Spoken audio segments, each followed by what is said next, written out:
Oh, welcome back to this week's Art Jam with Rodine and myself. Hello, everybody. Happy everyone. Sunday or happy Monday morning. That's right. And as you can tell, it's still cold here. Well, we call it cold here in Perth, Western Australia. So here we go. And today, I love it because Rodine and I always talk a bit before what topic we're going to talk about. Something pops up for me the night before, and then we both sort of think about it. Yep. And I always like the conversations that arise before we even start, let alone starting. So do you want to tell people what we want to talk about and what we'd love you to comment on? Yes. And if you are catching us live, we can see viewers, but if you want to participate in our conversation, which is why we're here, because we want you to be a part of this as well and communicate with us. But I think on Facebook, what you have to do is, if you're scrolling and you find it, I think you actually have to like tap on it, and then it kind of brings you into the conversation, so to speak. And that way, then you can comment and we can see, because I know I look to see if anybody said anything and I can see viewers, but I can't see comments. So. No. And I suppose there's just a little bit of that, just because. Yes, there is that. And it's good because today is going to be such a goodie. I really want to hear from other people too. So yeah, me too. And the thing is, if you're watching replay, it makes it easier. Of course, if it's on YouTube, even easier still, because it is a goodie. Yeah. So, and I love the way, because I was trying to work out what to put on the description, everyone. And I was going, what was it I was saying here about boundaries to feel safe and step out. I was going to say step out. And then you said step in. I went, oh, I like that. Do you want to explain what that means for you? Absolutely. So just prior, Chantal and I were talking about boundaries and the different perspectives that we can have about the value of boundaries in making us feel safe. So I think sometimes we often think boundaries are things that restrict us or hold us back. And so that would be hence the stepping out of those boundaries, right? But my experience as a teacher is sometimes that my neediest kiddos with behavior and stuff, they actually need boundaries set to keep them in, to make them feel safe before they will, then the behavior starts to dissipate, because they know exactly what they can and can't do. And within that, they feel safe. So like boundaries, it really is such an incredible topic, really. And so important for all of us, right? So, oh my God, I love that. So I didn't think about stepping into boundaries, because of course, when you've not been taught to have boundaries, or, your home hasn't had boundaries, I never thought of that it's about stepping in. And then also, in a way, trusting the person to be able to step in as well. So there's some instinctual thing happening here too.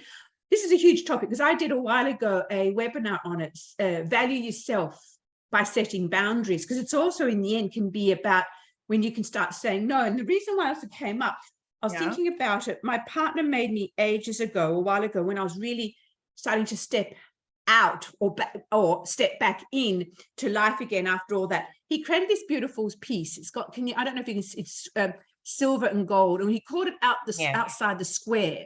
Because again, this is what we're going to talk about with art. So you have the boundary, so the framework, you can do whatever you want in it, but every now and again, it is good to step out. And I remember thinking about that. How could I step out of the feeling that I was in? How could I be unbound from my past, my trauma, meaning to be the woman that I, should be, and I'm not, all those sort of things. And I just love that, outside the square. How can I be outside the square? So anyone who's watching this, think about that. And, I used to read the words called wild and rebellious. And I always had this sense, you had to be some, wild and rebellious. No, it could be, I look back when I was 14 and we're living in Switzerland at the time, and Dad was very particular about what I could and couldn't do, because that was his control. Talk about setting boundaries, controlled boundaries. And I wasn't allowed to have earrings. Like I wanted pierced earrings because that was sort of the trend in those days. And those days was feathers in your ears. Can anyone else relate to that? Oh my God. So my father actually was furious that I would go and do that. And I said, Dad, just allow me to. Anyhow, I went and did it. Anyhow, against my father's wishes, against my father's potential anger. And because I said to him, I'd never wear feathers. I wasn't interested in wearing feathers. So she at that point in time, that was being rebellious. Right. So that was like, in a way, stepping out of his that, but stepping into mine. Oh my God, I love that. Isn't that beautiful? Yeah, thank you. You know? Yeah. That is actually interesting, isn't it? Stepping out of the boundaries he has set for you, but realigning them so that they fit you in a better, more meaningful way, right? Yeah. And then now you can also choose your boundaries. You can choose how you want to be within that boundary and how you want to step out in your own way and come back. And the way I always look at it is, and again, perhaps this is me being a bit, it's also good to do it respectfully with no harm done to societal, you know, but it's just, how can you do that? And I look back now, I never got married. I didn't want to ever get married.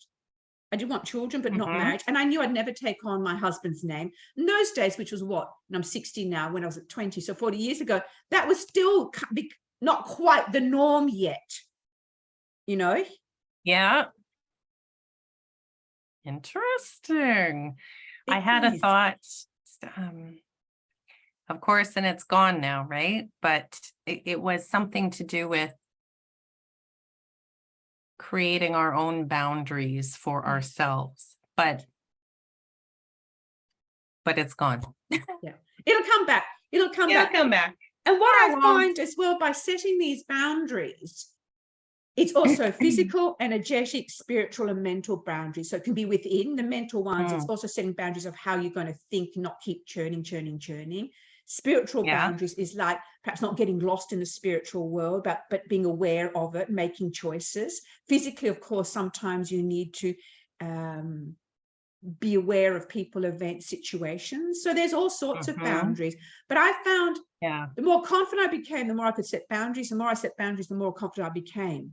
So it's sort of chicken and the egg. It sort of, you know, went like this all the time. Yeah. And the big one, you're going to say, because I get excited. No, go ahead. You finish up and then I'll. Okay, because the big one was learning to say no, N-O. As they say, that's a word in itself. It is the most shortest word you can possibly think of, but the biggest one to be able to actually implement, believe, live, isn't it? It is. And it's, you know, and so many of us are so afraid of saying it, right? And depending on what your situation is and where you've come from, many of us have been conditioned not to. And so now, okay, this is a little bit heavy, but in my career, it's actually, I see it differently, and I see it with so many kids. And that is actually so that we were taught growing up not to say no. It wasn't polite. But teaching children how to say no, especially nowadays, given a nice way to say it would be the potential predators that could come across into their lives. It's so important for them specifically and us to be able to say no, and to know that they're going to not be put down or not believed or shamed, right? Like to teach them really young what boundaries are okay for them to have, and for them to know that as a teacher or a parent or a grandparent, whatever, that you're going to believe them. Yes. Right? Yes, it is. Yes. And in fact, I'm going to go one step further with being believed, but also what you're saying a bit before is not the fear of being hit or punished or abused that when you too, set right? that boundary And I suppose, I don't know if it's that, again, showing my age, having to hug that great auntie or uncle or someone you didn't want to hug, go and hug them, or go and say hello, or when when you actually instinctively that you don't want to do it for whatever reason. It doesn't matter. They could be the nicest person on earth. True. Or they could be predatory. Who not, so I think it's important. And I think the other thing is, and I learned this through business, no means no, but doesn't mean forever. Because also when you say no, true too. You might feel you fear of, so you don't put yourself out there. You don't step out that boundary or out, or step in, because of fear of rejection. The fear of, not getting what you want, therefore you're not worthy. So all this plays in. So in business, what they said is, particularly when I was selling my natural skincare range, was if I went into a stockist and I went in there excited and presented. If I came out with no or nothing, I came out with what I went in with. So there was no rejection. But that no could have been not yet. It could have been, I'm too busy. It could be, please come back later. But because of our insecurities and lack of confidence, we take it personally. So we personalize it. It becomes about me. Us. Yes. That's right. About us. So you, exactly. Yeah. That's right. It is a personal thing for sure. Right. That's right. That's right.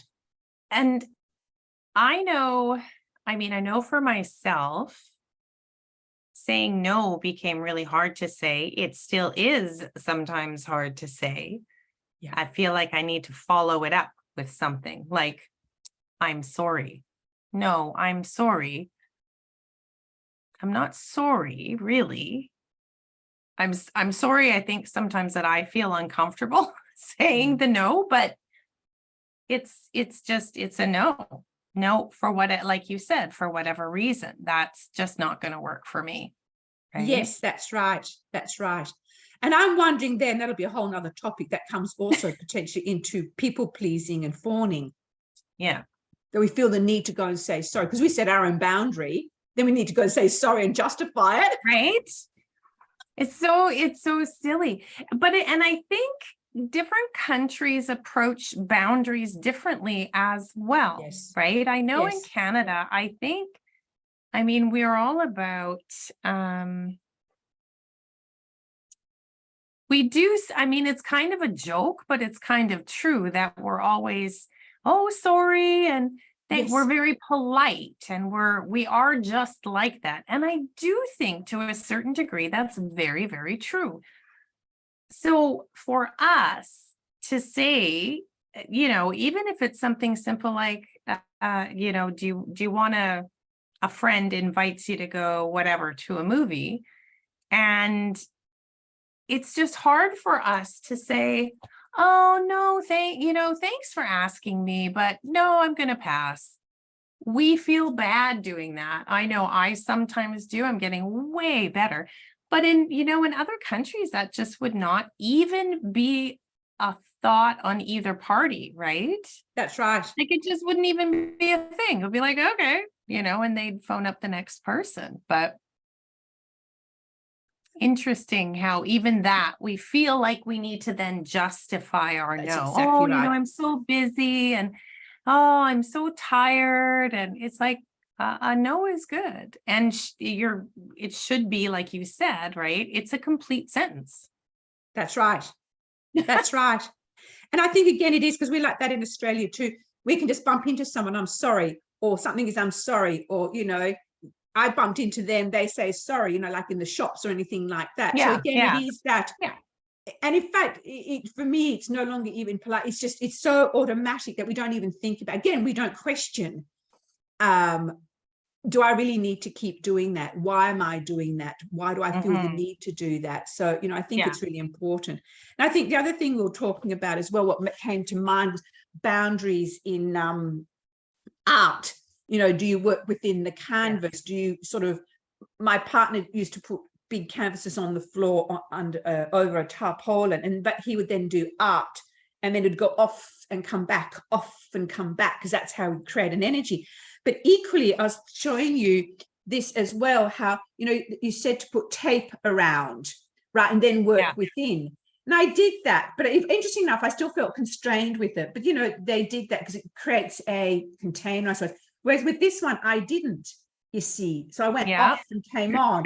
So it's just interesting to see, you know, why again do we do that? Because I've done a couple of courses now where, oh yes, get the tape, put it around there, and then you can feel free to go off. And then it creates this lovely, nice line. And I'm like, you know, do I want it? Do I do care? I want to? Exactly right. So again, it's coming about choices. It's coming back. I can make the choice to do that or not. But that old me who wanted to get it right and perfect, or they said to do it, therefore I will do it, you know? Right. Yeah. You know, and that's funny because I do, if working with paper, I do have my kids tape it down and I teach them how to leave a border. But I also, I mean, it depends on the work that you're doing. I do think it's nice to have that edge. And so that kids do understand what happens is if you're working on a painting with no tape, you'll paint all the way out to the edge. But what we forget is, unless it's just being tacked to a wall, if it's going to be framed, often the funny thing is you end up with some pretty little detail right on that dang edge that then ends up covered up. And so then it's like, oh, well, but I really liked that, right? Yes. And yes. so yes. I have the kids do that just to keep their painting straight, you know, in place. It sort of semi helps with the warbles that happen because they often use a ton of paint, and our paints aren't high quality. They have a high water content. So even using watercolor paper, it'll warble, like it'll warp. And also just because I've seen so many little kids want to add those beautiful little details, like right on the edge of their painting to make it really pretty, right? Yes. So, but you know what I like about that? And then Pam's given us some lovely comments here. But what I like about that as well is it's about explaining why. I suppose because of the way my mind thinks, it's explained. Now I hear that, I go, oh, that makes sense. In addition, sometimes it also doesn't make the paper move. You know, you've got it there, you know, so it's right there. Yeah, all of the above. Especially with kids, because they're all over, like they just are, because they're into it, and it's like everywhere, and their paper would be everywhere too. So it's creating some sort of sense of containment that they can then play within. And I love what Pam says here. A no is simply no change. That's exactly right. You know, saying no to others was also a big thing for me. You know, you worked it out. That's right. And boundaries can be powerful. Dr. Seuss's books came out of a challenge to use a certain amount of words and only that amount. Oh, I didn't know that. I didn't know that either. Yeah, thank you for that. Thanks, Pam. Yeah, this is why we love these conversations when people give something back, because that just expands everything into that. So, yeah, it's just interesting what do boundaries mean? What do they mean for you as an individual? Again, what does wild mean and rebellious and acting out? And again, as I said earlier, you know, when I look back now, someone said, no, that was rebellious, like, because I didn't want to marry. And I thought, I just didn't want to marry. It was just, I just never, a partner, yes, but never wanted to marry. I remember thinking, oh, was that rebellious? Because it was so part of it was just innate in me. I wasn't going to do it. So, you know. Yeah. So I'd love to hear. So what do you feel? Anyone as well, but Rodine, what do you feel was you did that was rebellious or wild or out, you know, stepping in? Oh Lordy, this is a public forum, and I work in the public forum. I couldn't even begin to go there. Setting a boundary, isn't it? But that's good, because that's stepping the boundary. And you know, sometimes it's not appropriate, and that's again being able to say no, and that's okay. Yeah, that's a perfect example of it, everyone. Let me think. Well, you know what? I guess now it wasn't done out of rebellion or a wildness, but it certainly did step outside of a whole bunch of boundaries, including societal boundaries and expectations. I had my daughter at 19 and I was single, and the father was not around and was never going to be around. And I still made the decision to have her.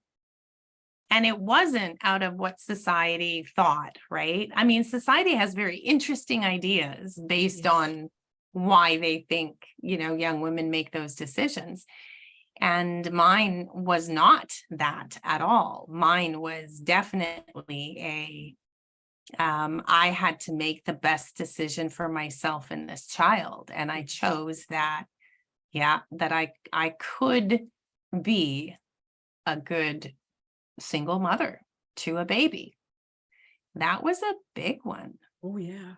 Oh, yeah. Like, that was a biggie, right? At 19, you don't know anything at 19. We think we know lots. I was going to say, we think we right? But not so much. So Yeah. That is huge, and particularly it's a lot less now, but yes, that is a big one, because again, it's just, we have been taught, we are so bound within macro, so within ourselves, within our families, but also within society, and therefore, the universe. We are so bound to be a certain way. We are so bound to behave otherwise. Particularly if you come from a certain, I presume this is again making assumptions on you. I know I came from a certain echelon, but even more so, you had to protect the family name. You had to protect, like I was in the Catholic Church. Well, my father was. There's certain things you had to do, and sit nicely and cross-legged, and be oh so polite and oh so whatever, when really all you want to do is go, excuse me, no, I don't. I don't want to do any of that. But so it takes a long time to untangle yourself from that and go, well, who am I? So, anyone seeing you, just put your hand on your heart. Let's just close our eyes for a moment. Just go, breathe in. And as you breathe out, just go, who am I? Just take a lovely couple of breaths.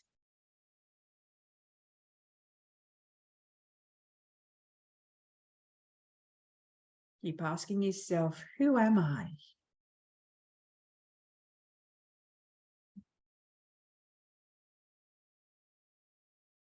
And then at the end, this is something for everyone to reflect on. What do I need to do to be who am I? So what would I need to let go of? Nice deep breath in.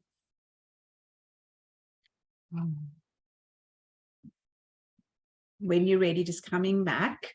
And that's something we can reflect on, because what do you need to do? What steps do you need to take? And they can be really baby steps versus bigger steps. To who am I? Who do I need to be? So start visualizing. I do that? I want to be the gregarious out there. I want to be arty. I want to step out, and I'm still quite contained in that, because I still don't feel quite confident yet, So what are your thoughts on that? Who am I? The who am I? You know what? I have been, because when you're recovering from PTSD, you certainly are asking yourself that one a lot, aren't you? Yes. Who am I really? Who am I? What rules, what boundaries are mine? What boundaries maybe need to be gotten rid of altogether? What boundaries do I maybe need to push? So there's always that. So who the heck am I really? Right? Yes. And of course, some of the anxiety that creeps in when you start to feel like you're going to be stepping off of or over a boundary somewhere, right? Yes. And that's not necessarily that anybody's enforced it, because I've realized I have lots of boundaries and perceptions of myself that, I've acquired, but some of them I have just dang well woven and created on my own, right? So plucking through and pulling things out and going, okay, does this go back together again? Or do I start fresh? Or what do I do? Right? So who am I?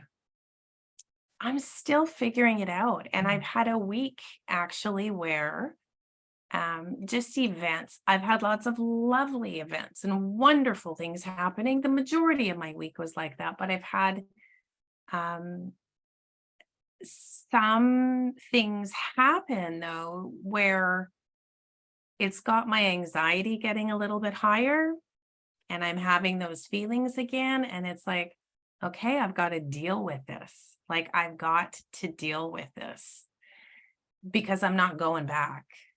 Like, I'm just not, right? So it's figuring out new boundaries, figuring out, yeah, who am I really? And does this even fit me anymore? And it Actually, really doesn't, but I what were you like that gonna because you won't believe this. Pam just wrote, I like to ask myself about fit. Does this work for me? I love it. So you just said it. Yes, that's perfect. exactly right. And Yeah. yes, exactly right. Does this fit for me? That's exactly right. Um, Yeah. it is about take what you like. I know for me, like with you, the PDST or the complex PDST as well, it's like, it'll always be part of me, my history. But as you said, what do I want to take forward? What can I build on? What can I lovingly let go of? What can I change and, embrace? And like sitting down, and I really enjoyed writing about it. Who do I want to be? So even if it's just in my imagination, sometimes I couldn't even do my imagination because when you have PD, you can't see future and hope. Yeah. But it's like, I'd Yeah. like to try and think about who I am, start writing things down. Then eventually I'm now, even a little while later, could be years out, I'm going, oh, I'm finally stepping in to that person Mhm. I want to be. And I think it's always going to be I'm going to call it creative in process, because now I'm creating my life. I'm creating who I want to be. I'm loving being in this space. It's exciting, Mhm. you know? Yeah. And it doesn't mean you're not going to, like you said, still get your knocks and question yourself and perhaps get triggered into, like, it's like, oh, something I think we talked about last week. Something happened that I did trigger into Yes. deep anxiety and trauma. But what was good about that was like, well, good, is that it showed me where I had trust, like my partner, what could I do? It showed me that there's a strength in here that is always going to be there now, but every now and again, because trauma, comes back to you, it's the limbic, it's that unconscious that comes forward. But it's like knowing when I could breathe into it, when I could come through. It's like, I'm safe. I know how to handle this. It's okay. Mhm. Even though I had a Mhm. glitch and went off and again questioned myself, I could come back. And that's the wonderful thing about doing this growth and becoming strong and confident, is knowing that, I did for a few days feel quite agitated. How can you not be? But that, I also knew it was my body. So I had to learn to just calm my body down, not just because the logic Mhm. knew I was okay. Yeah. Just learning to know that difference to be able to then come back here. Now it's like, okay. And then seeking help, seeking professional help if you need to, you know, Yeah, absolutely. and I setting have, those and it's kind of, boundaries. yeah. And it's kind of funny because I actually had my therapy appointment on Tuesday, and I'm like, oh, everything is so good, and I was feeling so good. And then of course there were a couple of things that came up. I'm like, oh, dang it. Yeah, that's exactly right. Right. Yeah. It's like, oh well. And again, I think it's just that is actually always going to be part of life. And it's learning to accept that that's going to happen, not whip yourself so much, and just know it'll Mhm. pass. It will pass. But when you're in it, you don't want to hear that. When you're in it, but I feel again coming back, when deep within, you just use your tools, whatever you need to support yourself, to be able to draw on that, slowly Mhm. but surely draw on that as you work through and allow it to pass through. I no longer resist. I'd like to resist. I didn't like feeling anxious like that a few weeks ago. It really destabilized me. It really, and I Mhm. was like, oh my God, despite all this therapy, despite all this, exactly. So I had to really let go of that, Yeah. and just go, it is what it is. And you know, I'm okay. I'm actually, so Yeah. somewhere in that is I'm okay. It's okay. But you've got to draw on something deep within you, in your body, to be able to say that. Because part of me was starting to go into the, oh, here we go. You know, shame, you're not good enough. You can't do Yeah. it. You don't preach what you practice, or practice what you preach, you know, all that sort of stuff comes into play. So, yeah. Oh my goodness. Well, yeah, and you know what? It's interesting. It's interesting because one of the things is it's a boundary that I should have set, and I Yes. just simply don't feel like I can. Oh, And actually, sometimes I've tried in the past, and it just gets overridden anyway. So, it's fascinating. it is, because in a situation like that, I suppose it's about learning when to stop pushing, stop forcing, and going, okay, this is how it is. No, this is how I'm looking at it. So again, it's like, well, how can I be within this? Or it might be you have to remove yourself completely if that's possible. So it's again learning how to be with that situation, isn't it? If it isn't going to Yeah, change, you yeah, know. it is. And that's not easy. That is not easy, you know. How do you Mm, be within that? No, especially when it's so mercurial in and of itself, right? Mm, So when things are always changing day to day and just like this, and I'm always having to be um keeping myself safe, but still also creating safety, it gets to be very, very tricky. yeah. So And exhausting. very, And not only and that, exhausting. it is exhausting, Yes. because also again you're on edge again, you know, you sort of that hyper alertness that comes in, you know, Hmm. Yeah. and a low level of anxiety all the time that you just can't quite, you know. So again, it's learning how to, you know, the words they use nowadays, how do you soothe yourself in that space? What do you do Right. to Yeah. support yourself when you can't, you know, Yeah. Well, get so today I played in my garden nice. and I've been drying herbs and I've made some tinctures and some oils. And so I kind of crumbled up all of my dried herbs for teas. So the Nice. mint and like in my hands and crushing it all and the scents. So I did mint and summer savory and tulsi and Lovely. chamomile and lavender. So that was really nice Oh to gosh, I just wish I was living closer, because I'd come and have one with you. Can we do it virtually? And that's I'll just, you just know, so right. Yeah, I just made tea with chamomile, fresh chamomile and tulsi and a little bit of lemon balm and oh, mint. And I threw in just a wee bit of lavender because I just love lavender. so So do I. I agree. Love it. And as Pam's saying, making things helps me. You know, it's interesting, Pam, that you say that, because yeah. it took me a long time to Yeah. understand that. So for me at the moment, still words. I do it through words, but I'm learning. So I love that. Yeah. And I love the outcomes, producing something useful. Now that's interesting. I didn't think of that. Yes, I like that. I'm coming. Oh, this is why I love it, because it's like sometimes, again, when you've been trying to keep yourself so contained and so safe, you lose sight of Yeah. creativity, of, again, going out, stepping out, literally this time stepping out and doing something different, you know, Hmm. doing, you know, and also things how your brain's wired. For me, I'm a lot more logical in many ways. And I also like to be shown. Once you show me, then I can go off and do my own thing, you know. Right. So Yeah. and again, that's what I'm exploring, to step out of those that containment, but knowing when I step out that